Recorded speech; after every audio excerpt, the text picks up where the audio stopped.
The news has been full of stories about COVID testing of late, and not all of the headlines have been positive. But in the greater scheme of things, this is just a blip. It was just one laboratory. And COVID testing, whether it's the PCR test or the lateral flow test that you do at home, remain overwhelmingly accurate. And testing itself remains one of the best tools we have in the battle against COVID.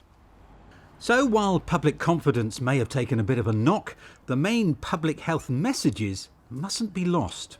I get that people have been worried about this news, but statistically, given how many tests we've done over the last year and a half, it's a small number of tests, relatively speaking. It's an isolated incident just affecting one of the laboratories, and that laboratory has now been stopped. So laboratories up and down the country are doing a great job, and we've got to carry on taking the tests. So it's really important. So either PCR or lateral flow tests if we're going to get on top of the virus. NHS Test and Trace have been contacting the people affected by the errors, advising them to book another test. And it remains the case that if you do have symptoms, you should immediately get a PCR test.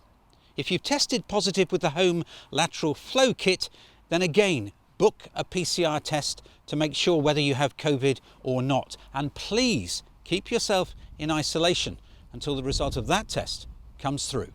Thank you. And there is specific advice for school and college-aged children, their parents, and those who work in education. Just to clarify things for schools and for staff and pupils. So if somebody has been identified as a close contact, particularly a household contact, obviously they need to take a PCR test.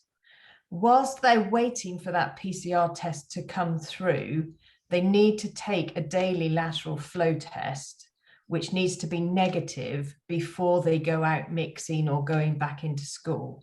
Now, obviously, that's the case for secondary school and for FE colleges. For primary schools, that is down to the discretion of the parent. Nothing has changed when it comes to the advice on lateral flow testing for the general population.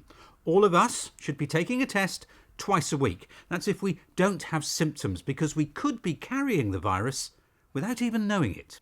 It is painless. It gives results in about 15 minutes, and more importantly, it gives you and people around you peace of mind. So let's please all play our part. I'll see you next week.